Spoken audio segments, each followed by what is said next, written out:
امام شافعی رحمت اللہ علیہ امام احمد بن حنبل کے استاد تھے۔ ایک دن آپ اپنے شاگرد حضرت امام احمد بن حنبل کے مہمان بنے، اور امام احمد بن حنبل اپنی بیٹی کو امام شافعی کی بڑی تعریفیں کرتے تھے کہ بڑے بزرگ ہیں، بڑے بزرگ ہیں۔ آپ بیٹی کہتی ابا جان آپ بھی تو بڑے بزرگ ہیں، آپ بڑے عالم ہیں، آپ بھی تو بڑی تحقیق کرتے ہیں، کہ پھر وہ آپ نے فرمایا نہیں وہ بڑے ہیں، بولو نا وہ بڑے ہیں۔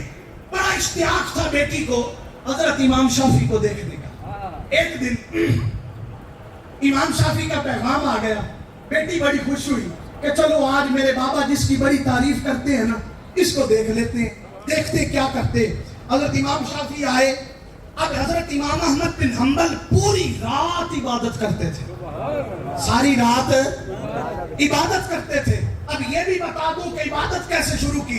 ایک دن آپ بازار میں جا رہے تھے، کسی بندے نے دوسرے سے کہا کہ یہ جو شخص جا رہا ہے نا یہ رات کو 100 نفل پڑھتا ہے، یہ رات کو 100 پڑھتا ہے۔ آپ پڑھتے نہیں تھے۔ آپ نے فرمایا اوہو مخلوق میرے بارے میں یہ گمان رکھتی ہے، مخلوق میرے بارے میں یہ گمان رکھتی ہے۔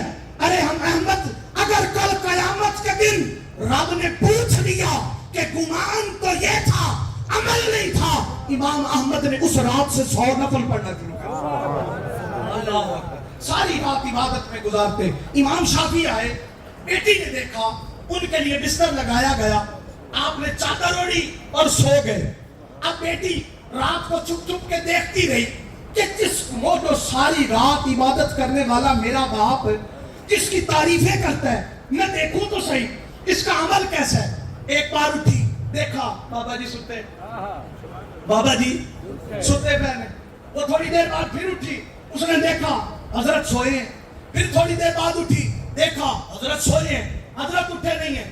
تو چلتے چلتے فجر کا وقت ہو گیا۔ حضرت امام احمد بن حنبل آئے، انہوں نے آ کر آپ کو جگایا کہ حضور نماز جماعت کا وقت ہو گیا۔ آپ نے فرمایا اچھا۔ آپ اٹھے اور اسی طرح جا کے نماز پڑھ لی۔ امام شافعی نے جا کے نماز پڑھ لی۔ اب دو تجسس ہو گئے۔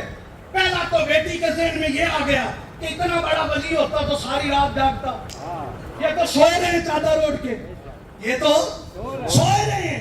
اب دوسرا عمل آ گیا کہ وضو ہی نہیں کیا اور جا کے نماز پڑھ لی۔ اللہ اکبر، جا کر نماز پڑھ لی۔ اب اس میں دو نقطے نکلنے میں جو آپ کو سمجھانے لگا ہوں، توجہ کیجئے گا۔ اب فرمایا کیا؟ اب واپس آ گئے، ناشتہ لگا، آپ نے ناشتہ لگایا، ناشتہ کیا، آپ نے خوب سیر ہو کے کھایا، سیر ہو کے کھایا، پیٹ بھر کے کھایا۔ اب بیٹی نے دیکھا آدھا یقین پہلے ٹوٹ چکا تھا، اب رہتا۔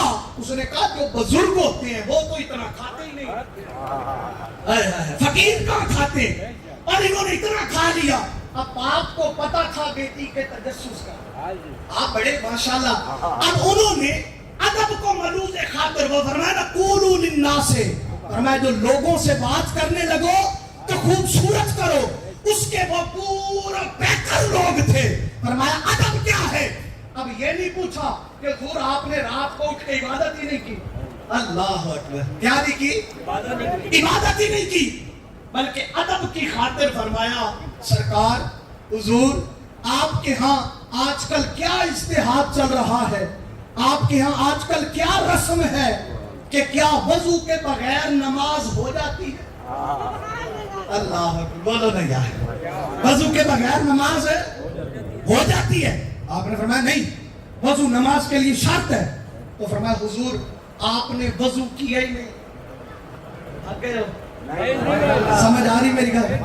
اگر آ رہی تو پھر بولو تاکہ میں بھی سمجھ آ رہا کہ آپ نے وضو کیا ہی نہیں ہے اور نماز پڑھی ہے۔ آپ نے فرمایا احمد وضو ٹوٹنے کے لیے سونا شرط ہے، جیسے نماز کے لیے وضو شرط ہے نا، وضو کے ٹوٹنے کے لیے سونا، لیٹنے سے وضو نہیں ٹوٹتا، سونے سے ٹوٹتا ہے۔ اللہ اکبر، کیا ہوتا ہے؟ تو فرمایا حضور آپ سوئے نہیں، پھر گھبرا گئے۔ آپ نے فرمایا حضور خیریت میرے غریب خانے میں اگر نیند نہیں آئی، کوئی کمی رہ گئی خدمت میں، کوئی وجہ تھی؟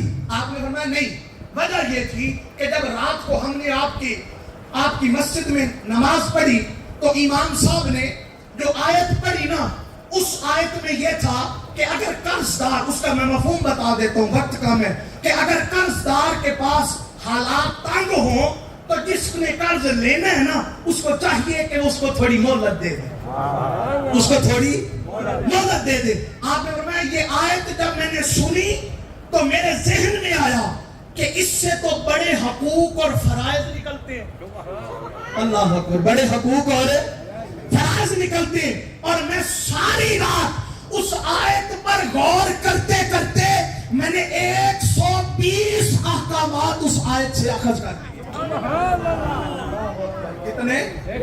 بولو بولو کتنے؟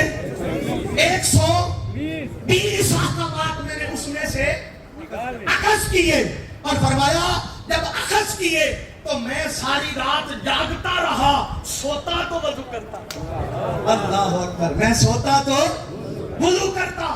بیٹی کا ایک تجسس ختم ہو گیا، اب دوسرا تجسس تھا کہ صوفیاء اور اللہ والے پیٹ بھر کے نہیں کھاتے، بولو بولو، پیٹ بھر کے، زیادہ کھانا بھی دلوں کو مردہ کرتا ہے، یہ بھی یاد رکھنا، زیادہ کھانا بھی۔ فرمایا حضور کیا آج کل شکم سیر ہونے کا عادت بڑھ گئی ہے؟ ادب سے پوچھ رہے ہیں، عادت ہے؟ اب آپ نے کیا جواب دیا؟ آپ نے فرمایا جب میں وہ جو مصر سے قافلہ چل رہا تھا اس کے لیے جب میں نے آنا تھا تو میں نے تیاری کی، میں نے اپنا زاد راہ تیار کیا، ہوا یوں کہ وقت تھا، میں تحقیق میں لگ گیا، اتنے میں قافلہ چل پڑا، اور مجھے آ کر لوگوں نے بتایا، شاگردوں نے، حضور قافلہ چل پڑا ہے، آپ نے جانا نہیں ہے۔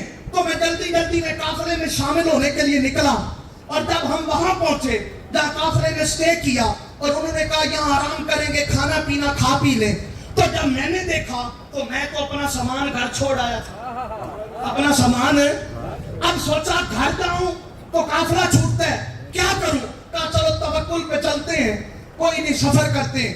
لیکن فرمایا اس قافلے میں جو لوگ مجھے جانتے تھے انہوں نے میری بڑی خدمت کی، لیکن وجہ یہ تھی کہ جب بھی وہ میرے سامنے کھانا لاتے مجھے ان کی کمائی پہ شک تھا، جس کے لیے میں نے آپ کو پورا واقعہ سنایا، توجہ کرنا، مجھے ان کی کمائی پہ شک تھا، میں اس لیے، وہ تو بڑی تگودو کرتے لیکن میں اتنا سا کھا لیتا، آئے ان کا توکل دیکھو، یہ ان کا توکل ہے، ان کا یقین کا عمل ہے لوگوں، کہ فرمایا جب وہ کھانا لاتے میں اتنا سا کھاتا کہ زندہ رہوں اور سفر کر سکوں، زندہ رہوں اور سفر کر سکوں، یہاں تک پہنچاؤں۔ اور فرمایا احمد جب میں تیرے دسترخوان پہ پہنچا، ذرا گانے واج کے کہو، احمد جب میں